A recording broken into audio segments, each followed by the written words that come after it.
بھلا تم کو ڈھانپ لینے والی یعنی قیامت کا حال معلوم ہوا ہے؟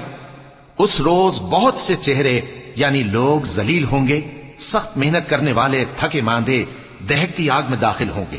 ان کو ایک کھولتے ہوئے چشمے کا پانی پلایا جائے گا، ایک سخت خاردار جھاڑی کے سوا ان کے لیے کوئی کھانا نہیں ہوگا جو نہ مفید غذا بنے اور نہ بھوک میں کچھ کام آئے۔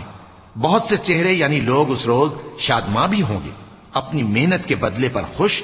بہشت بری میں وہاں کسی طرح کی لغو بات نہیں سنیں گے، اس میں چشمے بہ رہے ہوں گے، وہاں تخت ہوں گے اونچے اونچے اور کٹورے قرینے سے رکھے ہوئے اور گاؤ تکیے قطار کی قطار لگے ہوئے اور نفیس مسندیں جگہ جگہ بچھی ہوئی۔